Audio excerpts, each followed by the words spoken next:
Good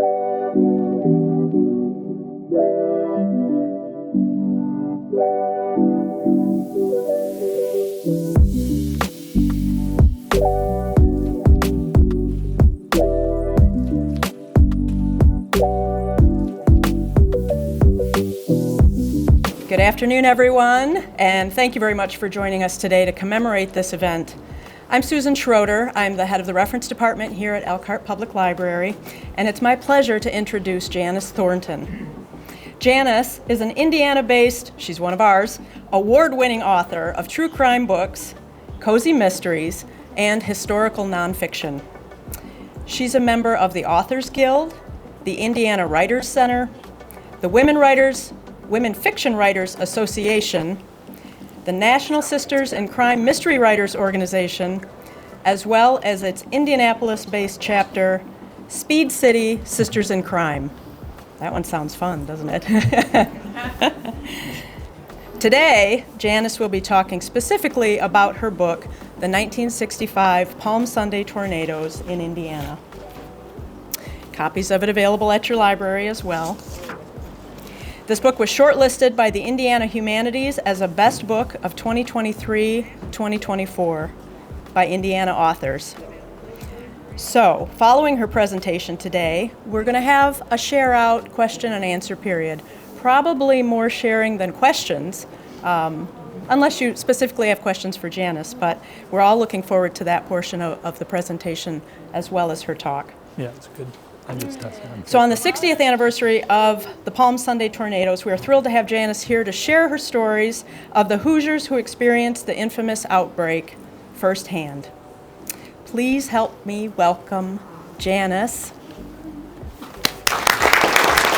thrilled to have you. Well, hello everybody. Can you hear me? Yes. Okay, great. And thank you, Susan, for that lovely introduction, and thank all of you for joining us to take a look back at this historic day, as you know, the 60th anniversary of the 1965 Palm Sunday tornadoes. And I'm also going to take a look at what happened right here in Elkhart County. And then I'm also going to tell you a little bit about some of the interesting people that I met while I was working on the book and the things that I learned.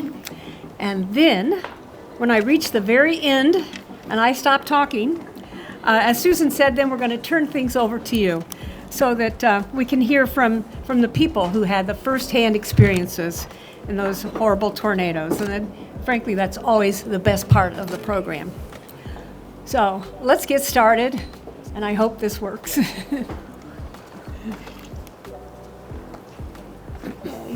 Okay.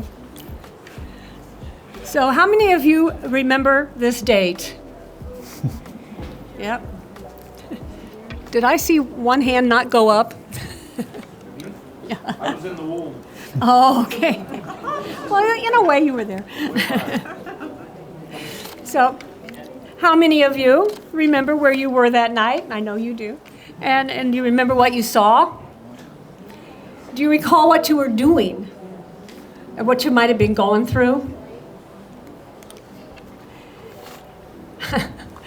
How many of you weren't even born yet? But you've heard enough about what happened to understand just how terrifying this night was.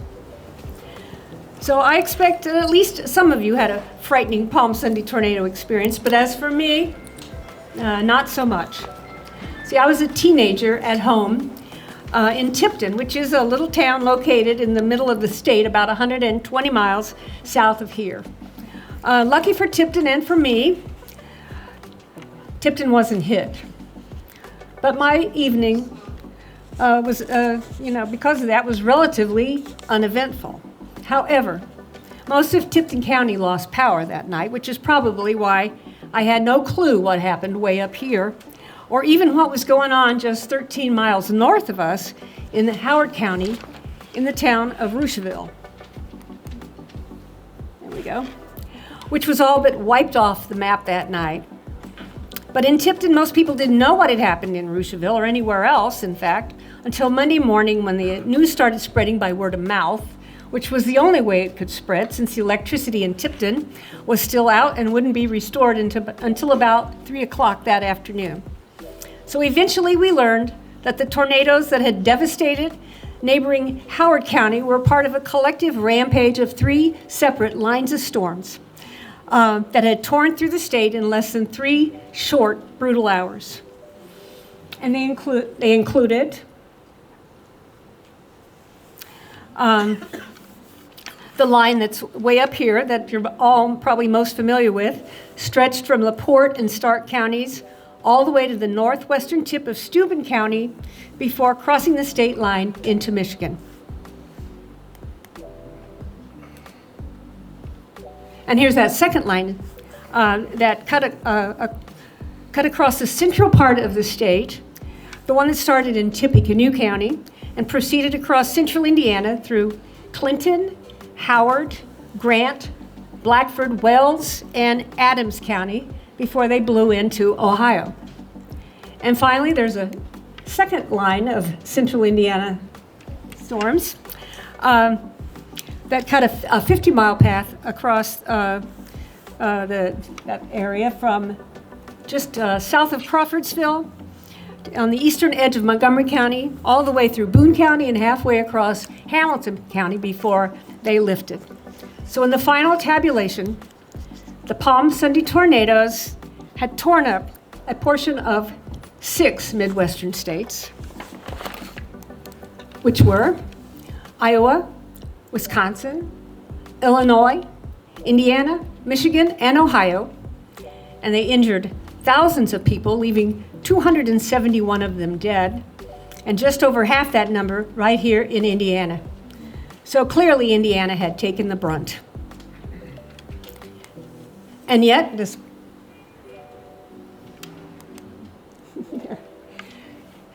despite the horror, oh, I forgot to show you that slide, sorry. The 6 Midwestern states. So, as I was saying, despite the horror that Hoosiers endured that night, it's also what pulled them together. And those who could help immediately joined forces and pooled their resources and quickly devised ways to find their injured and trapped neighbors and dig them out and get them help. And they did this for hours and even days and for as long as it took. And I think that we could all agree that their actions in that crisis revealed exactly what Hoosiers are made of. And as I mentioned, my town, Tipton, was not hit that night. But a few days later, I did witness the aftermath of the tornadoes that had ripped through Howard County when my dad took my mom and me for a drive through the area around and through Roosevelt. So he wanted us to see the destruction for ourselves. So I didn't know it until I was working on the book, but by the time my dad took my mom and me through Roosevelt, it and other towns that had been destroyed by the tornadoes were getting pretty sick of people like the Thorntons, and they referred to us as sightseers. You know about that? Yeah. And I'm pretty sure that if my parents had known that at the time, that we wouldn't have gone.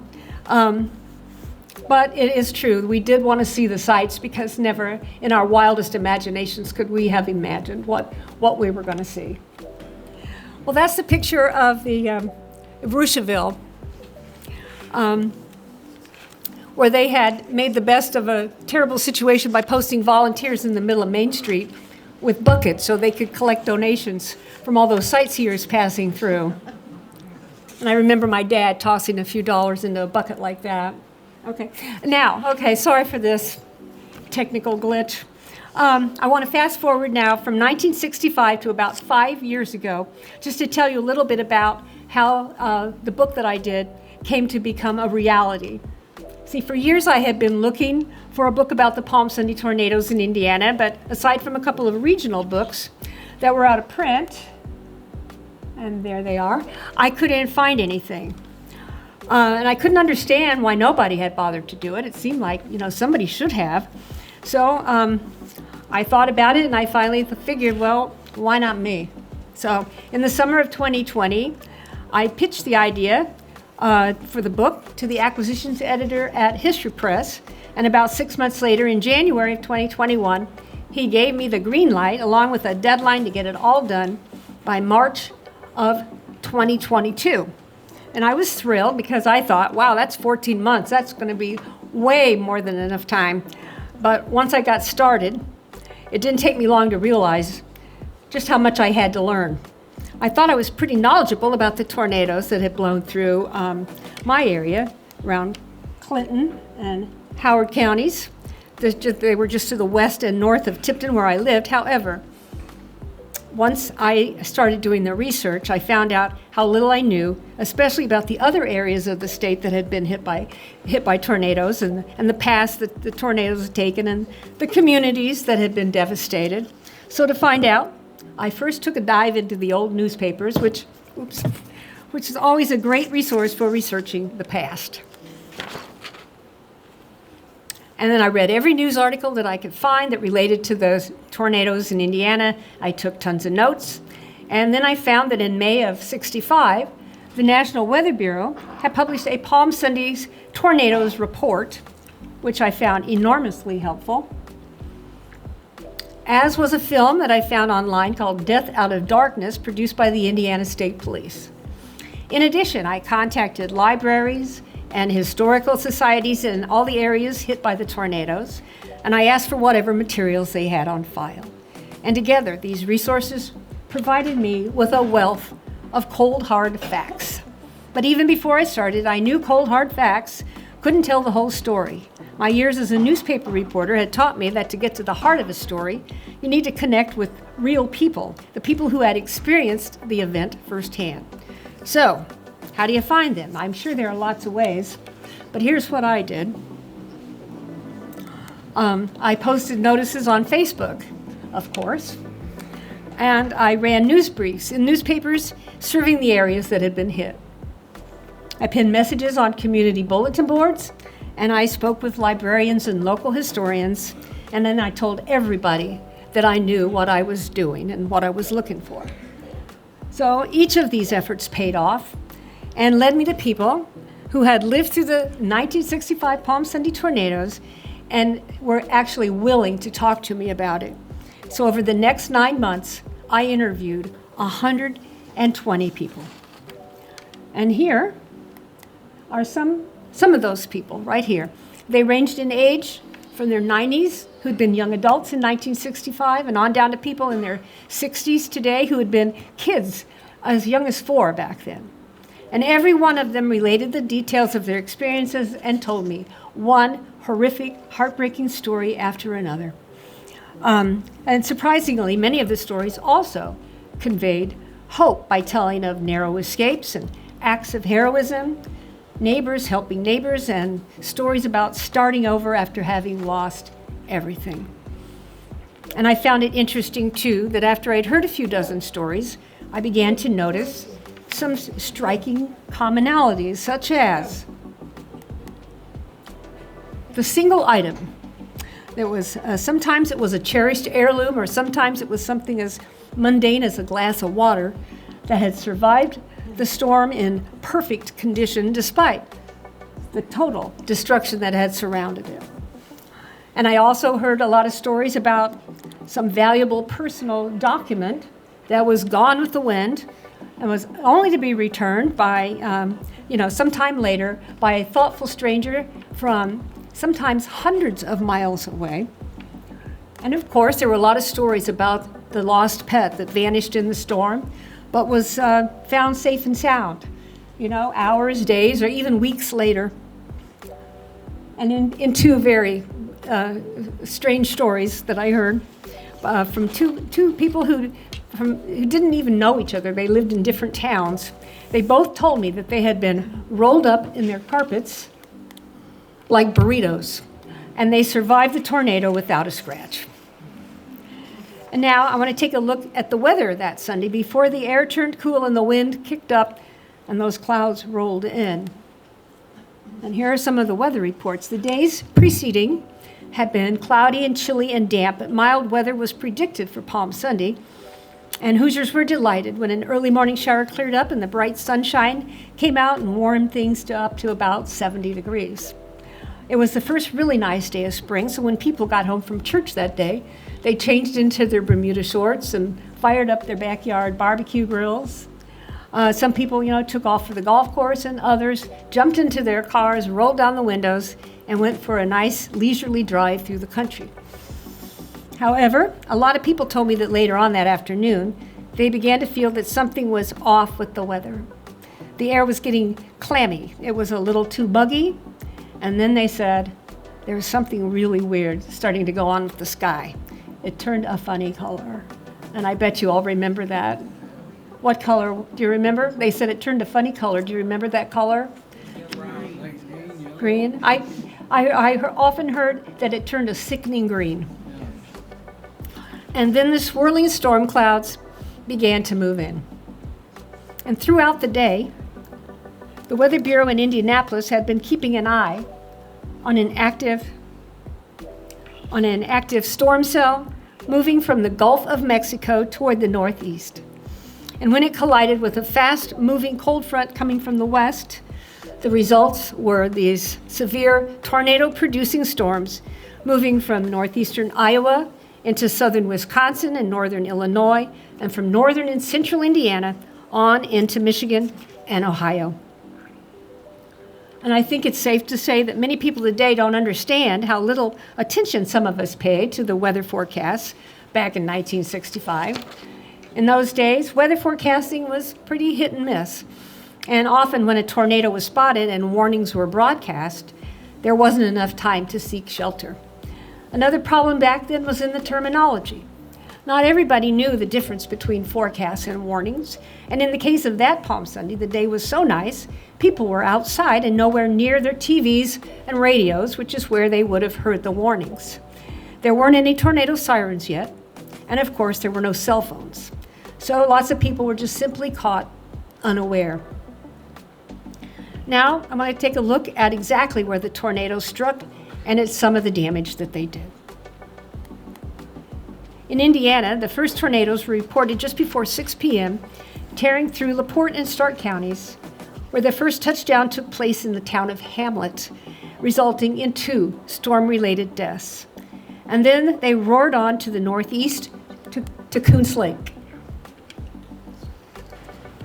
And there the tornado took out more than 100 lakeside cottages and blew others into the lake. And worse, the tornadoes claimed 2 more Hoosier lives and left dozens more people injured. And minutes later, another twister blew into southwestern St. Joseph County and touched down just south of Walkerton. Tea Garden, okay. And then blew into Tea Garden into Marshall County. And on through the countryside to the north of La Paz. Did I say that right? And then, entering St. Joseph County again, it blew past the south side of Lakeville and on through Wyatt. The tornadoes then crossed the eastern St. Joseph County line, entering Elkhart County, where there was a touchdown near Wakarusa. And by that time, 13 people had perished. But I'm sure that you know that nowhere in Indiana had the Palm Sunday tornadoes been more vengeful than they were right here in Elkhart County, where 50 people lost their lives.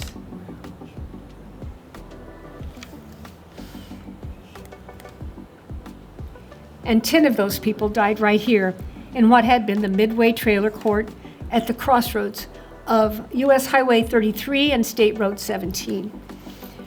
While I was gathering information for the book, I spoke with 9 people from the Elkhart area who shared their Palm Sunday tornado stories with me. One of the first persons that I spoke with was from this area was Carl Winnebald, who was 17 years old back in 1965. Carl was attending his youth fellowship at the First Methodist Church in Goshen when the funeral director that he worked for charged into the meeting. He needed Carl's help at the Midway Trailer Court, and you may recall that back in the 60s, hearses doubled as ambulances.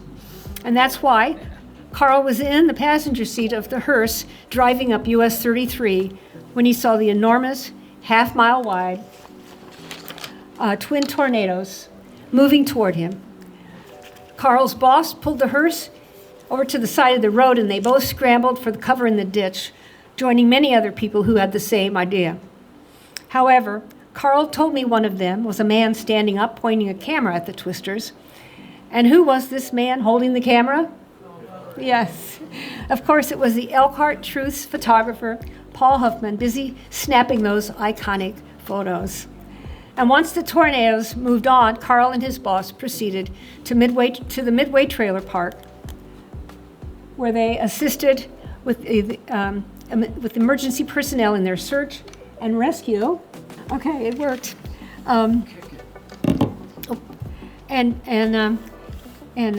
Carl told me that he had never witnessed such a grim, chaotic scene in his life.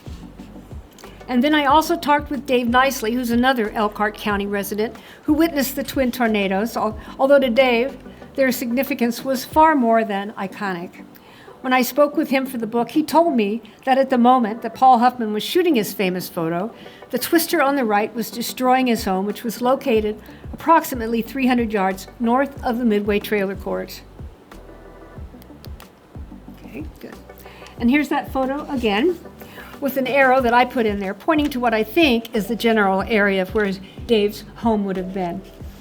On that evening, the Nicely home was packed with about 25 guests who were there for a going-away party for Dave's brother, who would be leaving in 2 days for a stint in the Army. And when Dave's father spotted the tornadoes barreling toward the house, he yelled for everybody to get to the basement. And in less than a minute, the tornadoes slammed into the 2-story house, lifted it off of its foundation, and pitched it into the road. The Nicely house was destroyed in a flash, while all the occupants remained safe in the basement. And considering that his house had been totally demolished, Dave said he has always been amazed that the neighbors' houses on each side of his were untouched. And from there, the tornadoes continued to the northeast, next striking the Jefferson Place subdivision, which is along State Road 17, destroying more than a dozen homes and killing 3 more people. But the tornadoes were just getting started. And in less than an hour after the twister had hit Midway, another one appeared in the west and struck the northwest side of Dunlap, leveling part of the Sunnyside housing addition and claiming at least 20 more lives.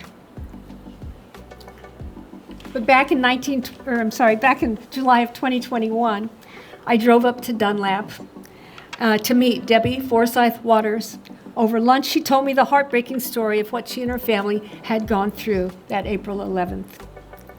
Back then, Debbie was 6 years old, and I think this picture is a couple of, I think she was about 2 in this picture. And that evening, she was home with her mother, Shirley, and 10-year-old brother, Stevie. And her older brother, her 11-year-old brother, Mike, had gone to church with some friends, and her father, Charles, was a firefighter who had been called to Midway. So while Debbie and Stevie were watching TV, Stevie looked out the window and he yelled, "There's a tornado coming right here." And Shirley immediately rushed the kids to the basement, and she held them tight, but within seconds, they were paralyzed by a deafening roar, which was above them and reducing their home to ruins. So Debbie lost consciousness, and when she woke up, she found her mother lying face down in shock with severe head injuries, and Stevie was lying motionless, half buried by the wreckage. Debbie was wise, far wiser than her 6 years, you would think, and somehow she knew that Stevie was gone, so she took her mother's hand and led her to the outside, where they stumbled through the fresh rubble until a Good Samaritan stopped them just as they were about to step on a live electrical wire lying on the ground. And the Good Samaritan helped them into his car and drove them to the hospital. Is it okay if I say something about you? Is it okay if I say? And as a surprise, this afternoon, I had a visitor drop in. Melanie. I'm so sorry. Her name is Melanie, and she handed me her story that she had written out and told me that I needed to read this. And I said, "Oh, do you happen to know Debbie Waters?" And she said, "Just read the story." And so I did. And when I got to the part where she said their family was in their car over by Dunlap, and her dad got out of the car and he saw a mother and daughter almost step on electrical wires, and he saved them and got them to the hospital. And there they are. They're meeting in person for the first time right here.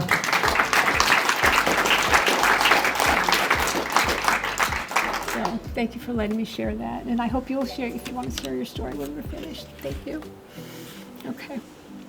So Debbie's father, who was on duty at Midway, spotted the tornado moving toward Sunnyside, and he rushed home. And after he found Stevie, he spent hours frantically searching for the rest of his family. The next day, he found Debbie and Shirley at the hospital, and fortunately, Mike had spent the night with friends, and he was fine. And there is a postscript to this story, and I'm going to share that with you in just a few minutes. So now, that's the other picture of Dunlap. And so now, I want to tell you a little bit about Michael Colgate, who in 1965 was a rookie officer with the Indiana State Police. And that Sunday he was off duty, and he spent the day at home in Auburn with his wife and their 3-month-old son. But at about 8 o'clock, he received a call from his post dispatcher telling him about the tornadoes and that Mike was needed in Dunlap. So when he got to Dunlap, he was sent to a makeshift command post operating out of a state police car parked near US 20. And from there, he searched for injured people and got them help. And Mike told me that the one thing that stuck in his mind was finding a man sitting on the ground with a 2x4 rammed through his midsection. Mike said that the man was alert and calm and not nearly as scared as he was. So Mike called for help, and rescuers arrived, and he cut the ends off the 2x4 and helped load the injured man into the ambulance. And Mike said he regrets that he never learned the man's name or what became of him. But he said he stayed in that area for several days before he was cleared to go home, and he said he never experienced anything as horrific as the aftermath of those tornadoes. And for that, he said he's been enormously grateful. So after tearing through Dunlap, the tornadoes then ripped a line across the county, touching down again south of Middlebury. And then they entered LaGrange County and tore through the areas south of Shipshewana and areas east of it.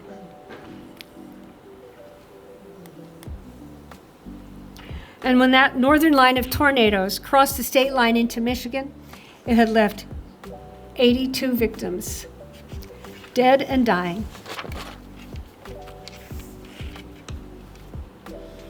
At about the same time that the northern line of storms was moving out of Steuben County and into Michigan,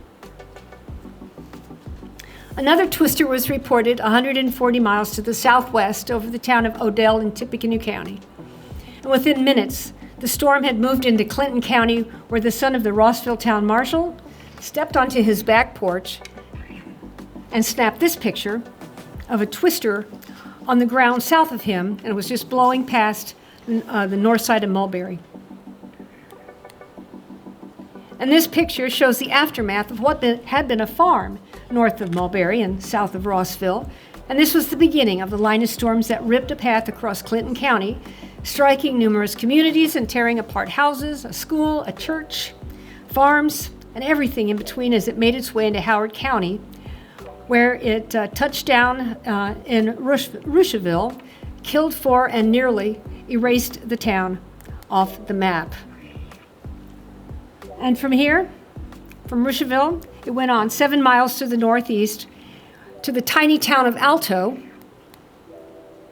and nearly blew it off the map. But even with that central Indiana storm line was just warming up. And a few minutes later, at approximately 7:30, it blew through the south side of Kokomo, destroying several homes. The Maple Crest apartment complex, stores, schools, businesses, and churches, and it also destroyed parts of the Chrysler plant on State Road 31, as well as a new building at Delco. And then, plowing through the county east of Kokomo, it ripped apart everything in its way as it approached Greentown. And there it tore through the city's south side, demolishing much of it, including its high school, and killing 10 more people. Before the tornadoes cross into Grant County and touch down south of Swayze. And then the south side of Marion. And there the tornadoes hit the 3 acres mobile home park. And then went on to rip apart lots of residential areas, as well as reducing the Panorama shopping mall to rubble, badly damaging the Michigan Deer Creek substation, causing a power outage throughout most of the city, and hitting the Veterans Administration building, hospital building, where miraculously nobody was severely injured. However, 8 people died in Grant County, and still the twisters went on, headed northeast, next striking the northwestern tip of Blackford County, where they tore through the little town of Rawle, and then on through the southern part of Wells County, where they struck another little tiny town called Keystone, where the Friends Church was demolished during its evening service. Well, to the pastor's great credit, when he heard the winds coming, he told everybody to crawl under the pews. And amazingly, although the building caved in, the roof fell straight down, and the pews stopped it from crashing to the floor. And that's what saved the lives of the congregation and allowed everybody to crawl out to safety.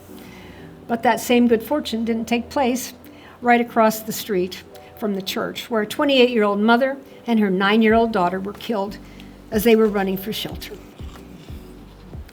But the tornadoes went on, and they next made their way into Adams County, where they decimated still another very small town called Lynn Grove and killed 2 more people. And then it blew on to the north side of Bern, where they did a lot of damage, but thankfully nobody was severely injured. And after that, at around 9 p.m., that central Indiana storm line crossed the state into Ohio after it had killed a total of 27 people. At around the same time that the tornadoes had reached Kokomo, still another storm line made an appearance in central Indiana. This one is in eastern Montgomery County in the tiny town of Mace, located southeast of Crawfordsville. And that line quickly claimed 2 lives before it blew into Boone County and ripped a northeastern path through the farmland north of Lebanon. And at its worst, it left a trail of damage a mile wide and claimed 18 more lives. And once it crossed into Hamilton County, the storm's path narrowed, but the tornadoes were still powerful enough to destroy the Curryville housing addition. That's on Sheridan's north side, as well as the rural areas to the north and east of there before they dissipated just south of Arcadia. So finally, sometime between 8:30 and 9, the tornadoes in Indiana had ended. At that point, the clouds cleared and some of the stars twinkled, but on the ground, 137 Hoosiers were dead, and more than 1,700 were injured, and damages exceeded $30 million. The Palm Sunday tornado set the record for the worst tornado event in Indiana's history, and as far as I know, the record still holds. And now before I end, I want to tell you a little bit more about Debbie Waters, the one who lost her little brother Stevie when the storms hit Dunlap. Debbie's parents had opted not to rebuild their home, which had been at the corner of Cole Street and County Road 45. Instead, they sold the vacant lot and bought a house about 4 miles away. The lot remained vacant for 32 years, and during that time, Debbie often visited there to reminisce and pay a silent tribute to Stevie. In the mid-90s, the property's owner sold Debbie the land for what she calls a very reasonable price, and once the property was hers, she decided to use it, as she said, to turn pain into something good, and she created a memorial for the victims of the Palm Sunday tornadoes. The memorial was dedicated in 1997.